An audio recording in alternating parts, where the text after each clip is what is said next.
Good morning, everyone. We're on 93A, three lines from the top. The Mishnah said, "Hayoresh samech," a yoresh, an heir, if he inherits an animal that was designated for a karban, and the father who was to bring the karban is no longer alive, then the yoresh has to offer the karban, and he does smicha. Tani Rav Chananya Kamed Rava. Rav Chananya taught before Rava. Yoresh eno samech. Yoresh eno memar. He said a Yoresh, an heir, does not do smicha. And if he tries to do Tmura, the Mishnah mentioned that the Yoresh can do Tmura in the sense that the Tmura is effective in that both animals become Kodesh. And this is the opposite position. Didn't we learn somewhere before that if the Baal died, then the animal has to be put out to pasture? The animal dies too? So that depends what it is. If it's a chatas, then yes, that's the case because the sin, there's no sin to expiate for anymore. Right. But what if it's a shlamim, let's say? Then there's no reason not to offer it. This animal was designated for a carbon, and it should continue to be offered as a carbon, even though the owner died. But isn't it the owner's korban? Even if it's a shlamim, it's not its son, it's not his son's, right? He's bringing it. Right, but once the animal itself has been designated as the korban, then it's required to continue with it, to continue it as a korban, and it becomes the son's responsibility, the heir's responsibility. Uh-huh. And if he has no son, is it the daughter then brings it? Yeah, so then you get into the details of Yerusha. Um, I can't recall.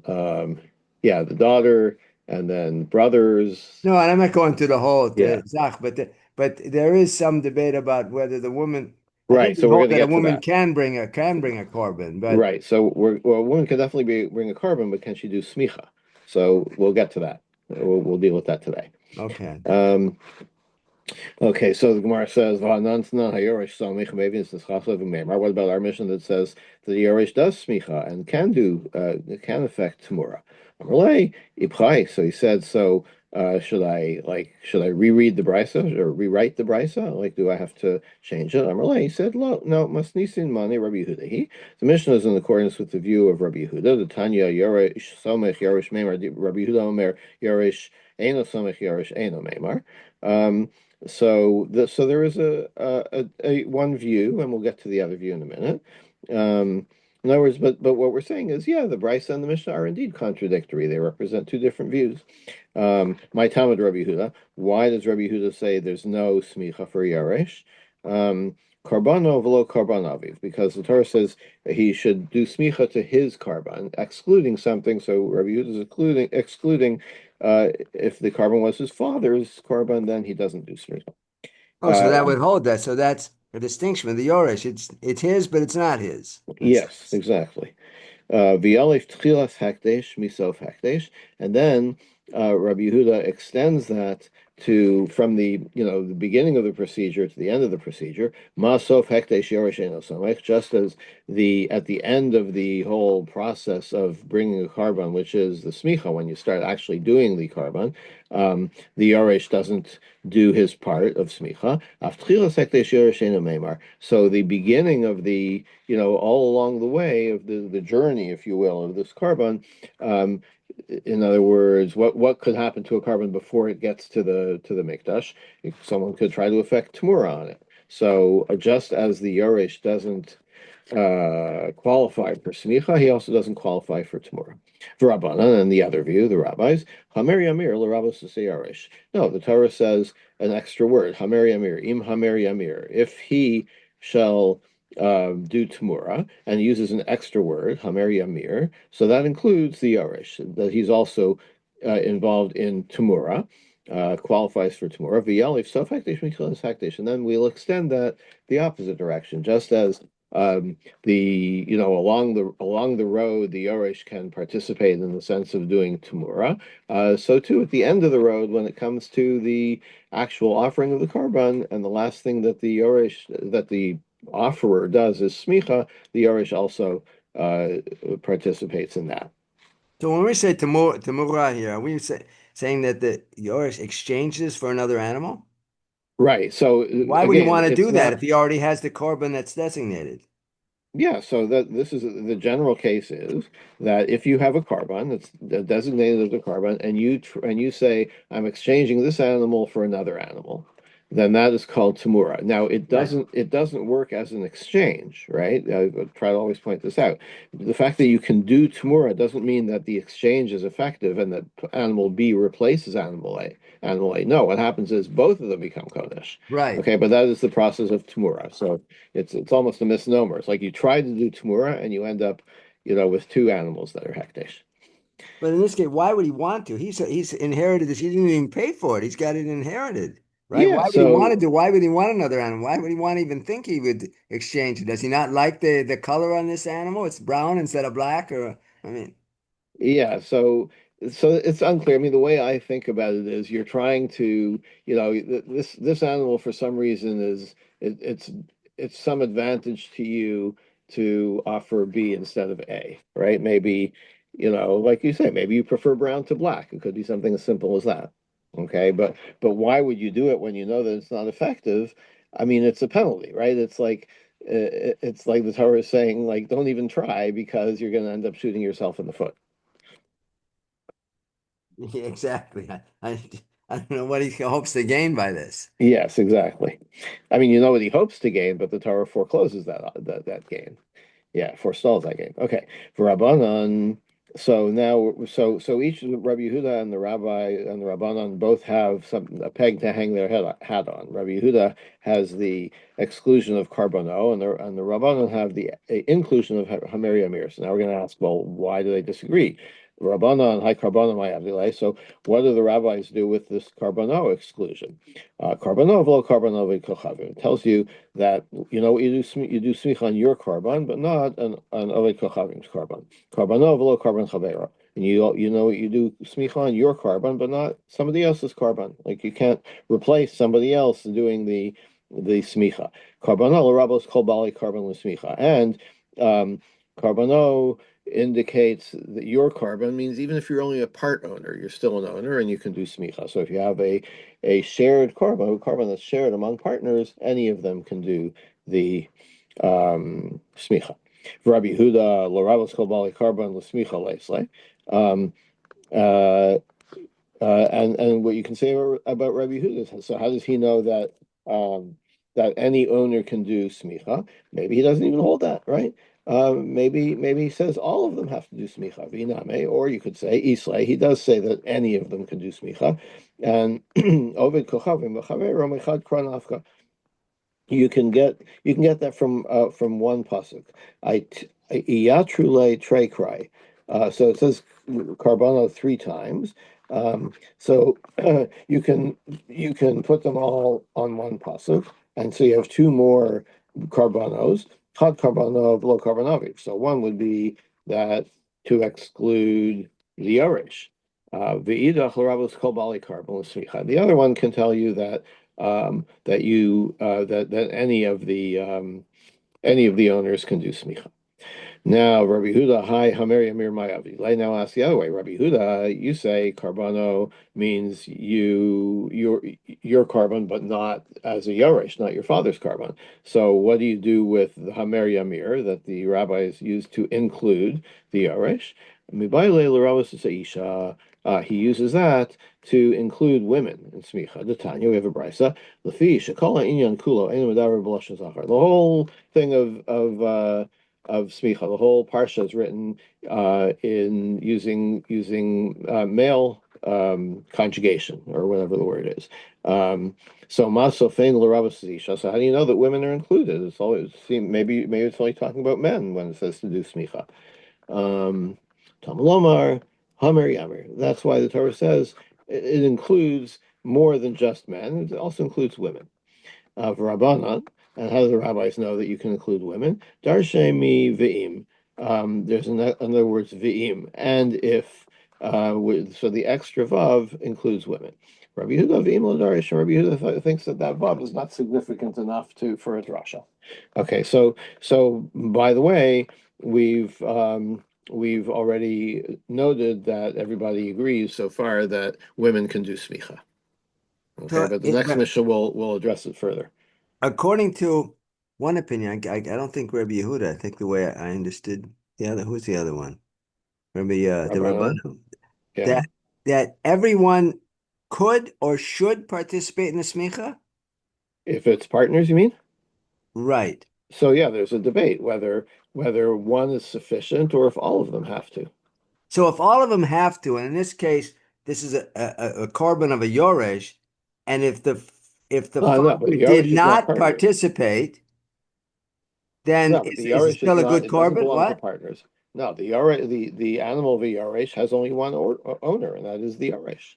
Oh, so you don't consider the father the partner? Yeah, he's dead. Right, I understand that. So I mean, Yeah, his interest has passed along to has devolved to the next person. Now, what if there are multiple Yorshim? That's a good question. Then maybe that becomes like a partnership. Or do we say that they, when they divide the Yerusha, that they designate one person? I don't know the answer to that. but so let's say this father he brought this korban, he designated a korban, and he did smicha, but then he dropped dead. Then, so where does this animal stand? I mean, Okay, does it need another smicha, or does it or does the son now inherit it? Well, I mean, he inherits it, but good it question. depends where this animal is in Does the he also have to do process. smicha? Great question. I didn't think of that. I don't know. I don't know what happens if the smicha is done, then he dies. I mean, it's probably a rare case because, as we'll see, the smicha should be done immediately before the shechita, but still could happen, right? You could do the smicha and drop dead. So I don't know. Good question. Okay, next Mishnah. Hakol somchin. Who does smicha? Anybody can do smicha. Chutz michereshot of a katan. However, a one of these categories, which are generally, considered to be lav bardas, they're not. They don't have, agency. So a cheresh is a deaf mute. Shota is someone who's insane, and katan a minor. So they can't do smicha. V'suma, a blind man. The Gemara will discuss why. V'ovid kochavim, a non-Jew, v'ha'eved, a slave, v'kanani, v'shaliach, an agent, v'ha'isha, and a woman. So this mission is saying a A woman woman. cannot do smicha. So we'll deal with that. Does the Gemara talk about a balmum? A balmum. I don't see why. I mean, a balmum can bring a carbon. If a person is a balmum, you mean? There's no Right. restriction on him bringing a carbon. Well, it does mention the summa though. Right. So suma is a special case, and the Gemara will explain why. Um, So if a person's Usmicha, lame or is a person no, suspectly is missing a leg. they're not excluded Mhm. from smicha.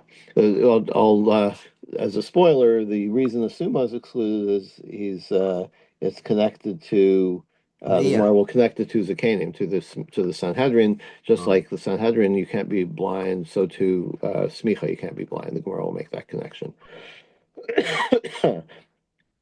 Usmicha shiari mitzvah. And the Mishnah says smicha is like the kind of the fringe of the mitzvah.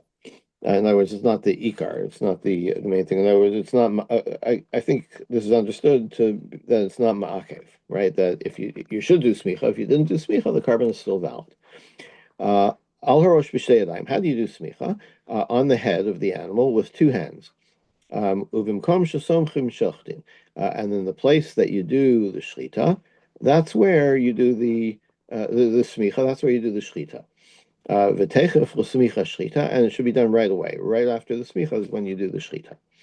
So the Gemara says, "Bishlam achereshot v'kata," and I understand that category. They can't do smicha d'lav b'nei de'aninu. There, it's a general category that they're not legally, you know,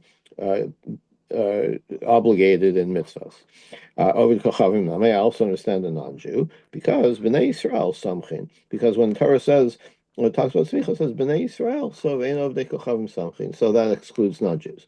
And Lasuma, what about a blind person? My Tamalo, what's wrong with a blind person doing Smicha? This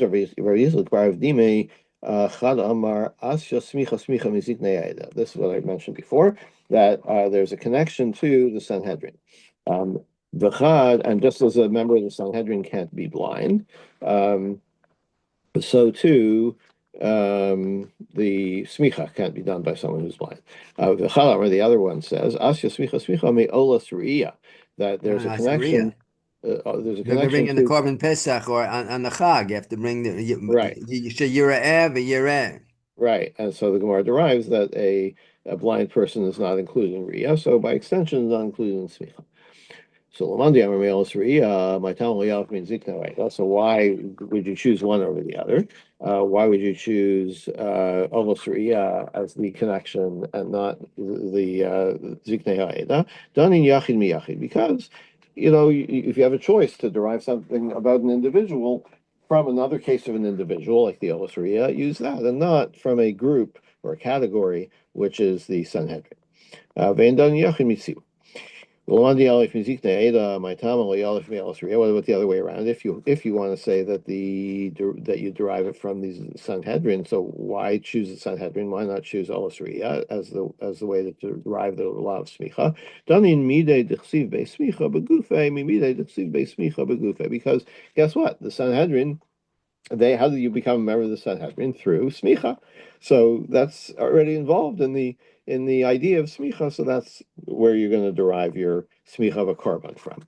Fuke olosriya, but olosriya has nothing to do with. There's nothing mentioned about it that smicha applies. The higu from eolos nadava gamra, because um, we only know about the laws of olosriya derived from a different ola, from olos nadava.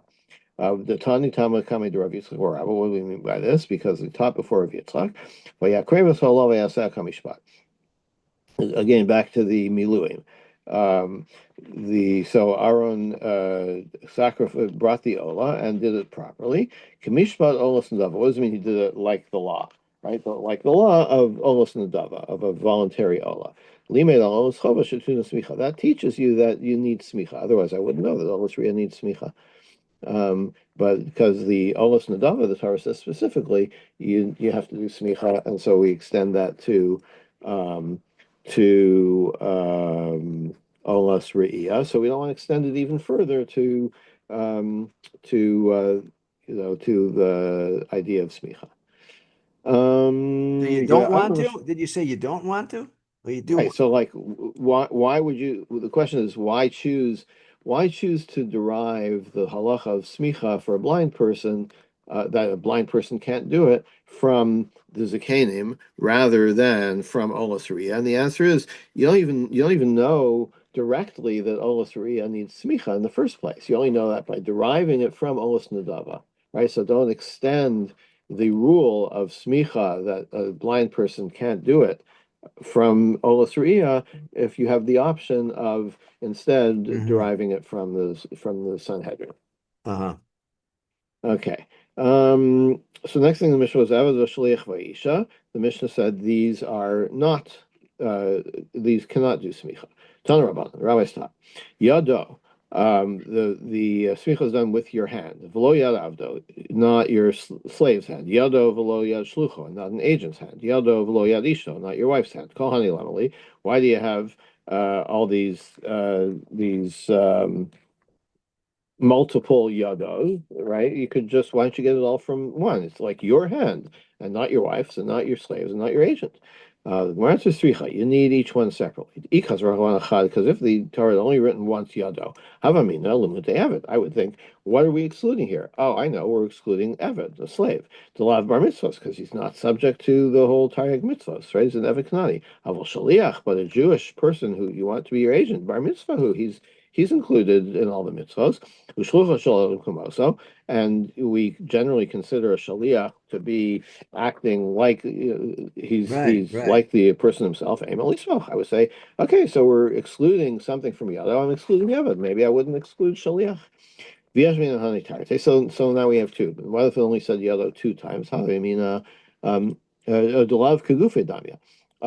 Because you know what, an eved and even the shaliach is not like the person himself, right? He's an agent, so he can act on behalf of the person, but it's not like he is the person. Of ishto the Ishto kagufe damya. We kabeto. say a person's wife is like his own person.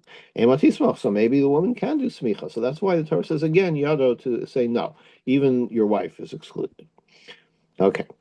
But this doesn't agree with the previous mission. Correct, correct. This is still that's what the Gemara we learned at the just before this Mishnah disagrees. Um, Previous Gemara. okay. Yeah.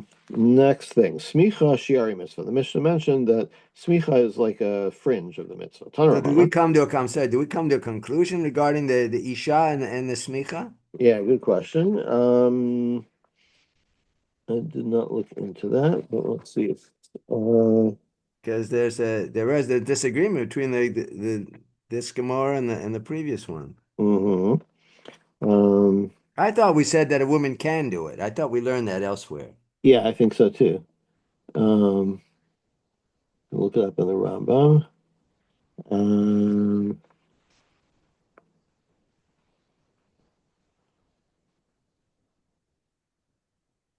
mhm.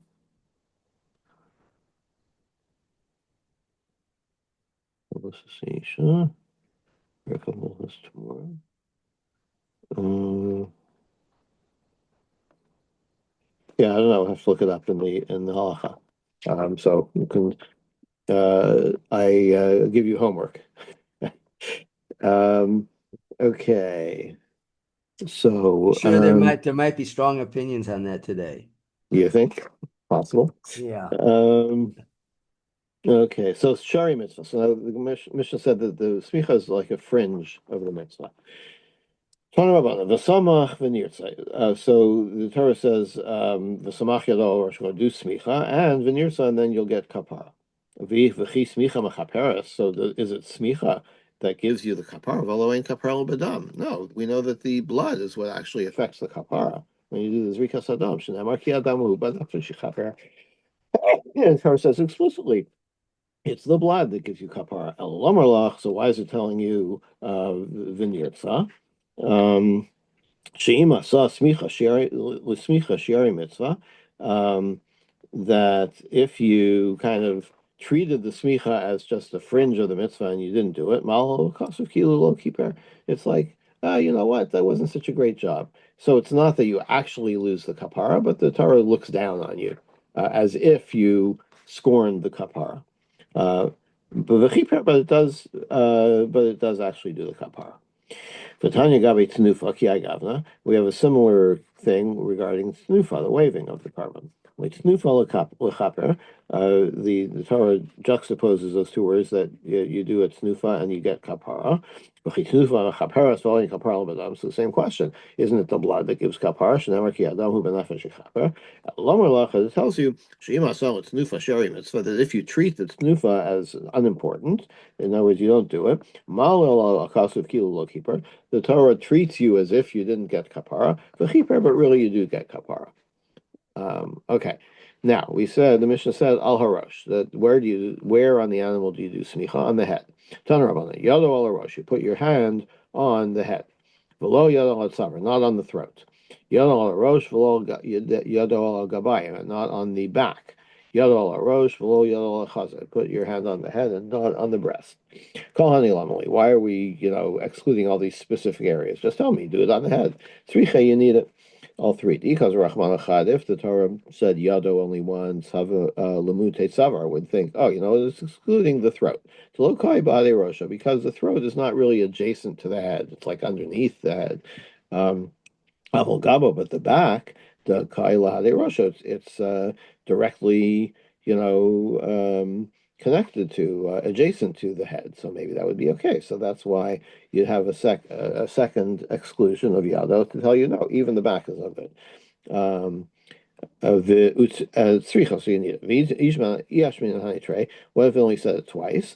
Mishum delo israbe lo, because they're not included. I would say those are not included for waving. Al chaza, like the neck, the throat, and the back, they're not part of tnufa. But chaza, but the breast, israbe lo, it's good enough for tnufa. Emalom, maybe it's good enough for smicha. So that's why the Torah says again, yado. It's not good for smicha. Only the head is good for smicha. Ibailu. They asked, Yono, let's study. What if you're like on the side of the head? Mo, what about that? Tashma, Tanya. Of a brisa, Abba bira b'Rabbi Elazar ben Yaakov Omer, Abba bira like yado al rosho. The hand has to be on the head of the animal. V'lo yado lo tzadin. So rosho on the head, not on the side of the head. By Rabbi Yirmiyah Matlis, what if you have a some fabric, a piece of cloth intervening between your hand and the animal? You have like a chatzitza. Ma'ushatachas. Is that a problem? Right? Where it says Tashma ubavad shlo tehi davar chatzitz bein levin hazevach. The Gemara brings a brisa that says specifically you can't have a chatzitza. Your hand has to be directly on the animal without any intervening cloth. Ubishtei yadayim, you have to do smicha with two hands. Minani Mile, where do I get that from?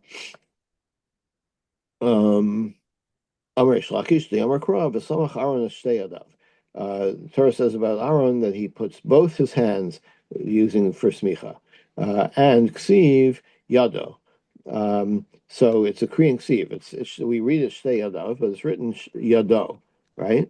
Uchsiv shtei, but it says specifically two. So clearly yado without the vav is we're being told that really it's two hands. Zebanav. So we're building a principle from this. Kol makom shenemer yado, wherever it says yado without the vav, harekan shnayim is telling you that no, it doesn't mean one hand; it means two hands because it says shtei yado. Um, so harekan shnayim ad sheifar lacha kasuvachas unless the Torah says specifically only one hand. Other Rabbi Lazar, Amar Lashmata B'vei Midrasha. So Rabbi Lazar repeated this. V'lo Amra Mishmei Reish Lakish. She didn't say it in Reish Lakish's name. Shama Reish Lakish v'ikpad. So Reish Lakish got angry. Osiv Le, he answered Rabbi Lazar, Isa kadato kol hecha d'chsiv yado. If Tarteninu, you want to tell me that you've established this principle that wherever it says yado, it means two. Lama Yadav Yadav. So why do we ever use the word yadav? Right? You're telling me that yado without the yud means two hands. So why does the Torah ever use yadav with the yud? It's superfluous. Ikshele Esrim Yarba Yadav, and then he listed 24 times where the Torah uses the word yadav with a yud, and he says these are also the yud is all superfluous. Yadav Tiviana, Yadav Ravlo, Sikelis Yadav. These are all examples, right? So Ishtik or Belazar had no response. Belazar Nachdate, when after Reish Lakish calmed down, Amalei said to Rabbi Belazar, "My Tamalotemale, you could have answered me like this: Yadav de Smicha Kamre." No, I was just talking about Yadav. Uh, uh, that the idea that Yado always means two hands, only was going to apply that to smicha, to smichas yad. Um, so why didn't you answer me that? So Blazer says, "B'smicha nami ksiv," because you know what, you still had a point because it was also a passage about smicha vayismochas yadav alav vayitzaveu. This is, I think, this is when Moshe was appointing Yoshua. Yeah, so it's talking about smicha, and it uses yadav with a yud. So you could have, even if I said I was only referring to smicha, here's a counterexample. Why did the Torah have to use the word yadav? It could have said yado, and I would have understood that anytime it says smicha, yado means two hands. So you had a good question. So in Um, this case, yadav would mean one hand, essentially, right? I mean, you would think of it. I mean, that would be smoke at yadav alav v'tzaveu. yeah. So what's your question? I mean, we normally write. No, yadav is definitely plural, right? But the Yeah, question right. is, if yado also is plural, why do you even have to write yadav? Why the extra yud? If you're saying that yado always means Oh, right. plural, yeah.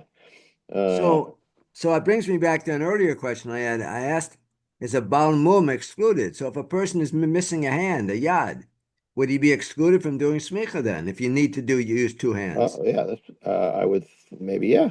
That sounds correct. I mean, if you don't have a hand, yeah. The question is, what if you have one hand? Is that sufficient? Good question. Don't know. Anyway, Rish Laki's answer is smicha de behema kamre. No, Rish Laki says you could still ask your question. You could still retort to me that the binyan is only about smicha of an animal. So don't bring a counter example from smicha of Yoshua. Okay. Last thing in the Mishnah was They didn't do the smicha where you do the shechita. Techef l'smicha shechita, do it immediately before the shechita. My kamar, what's the Mishnah saying? Hachi is what it means. B'makon shesomchin shachtin, in the place that you do the smicha, that's where you do um, the shlita. Shetekaf l'smicha shlita, so that you can do it right away. In other words, don't interrupt by doing the smicha here and walking the animal over there for shlita. No, you should do it in the same place so that you can do it right away. And we will stop here for today. So when we were saying, say it again around the Yadav here and Yeshua, the Gemara wants to say that that's only in in that instance that he says Vayismoch et Yadav alav Yitzaveu on Yeshua. I'm not sure what you're asking.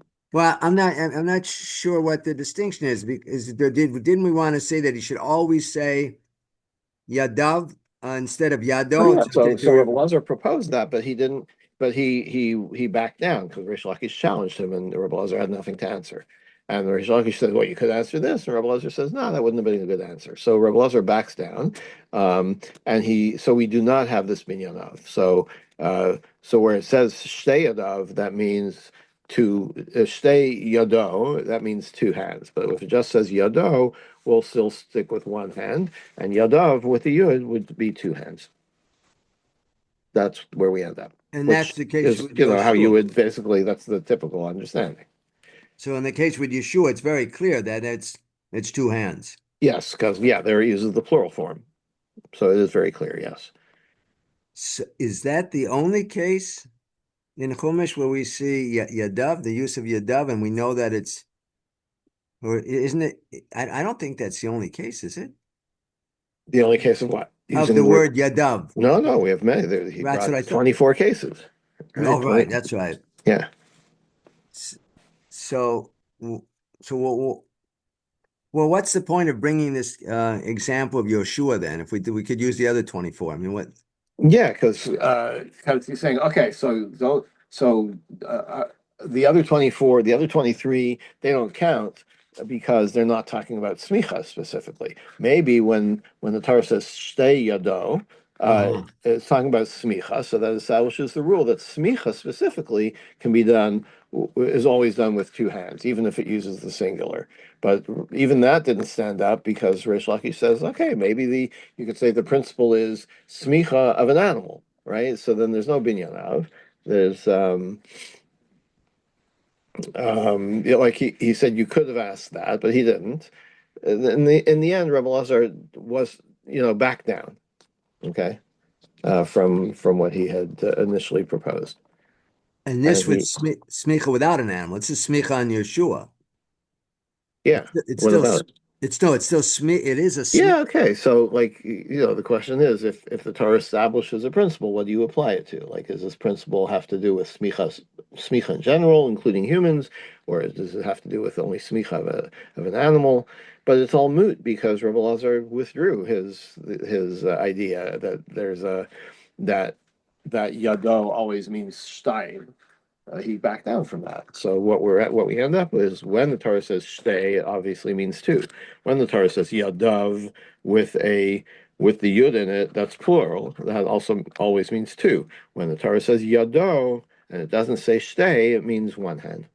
Okay, that's Yeah, the summary there. Okay, that's yeah. clear then. Okay, very Okay. good. All right. Have Sure. a good day, everybody. Okay.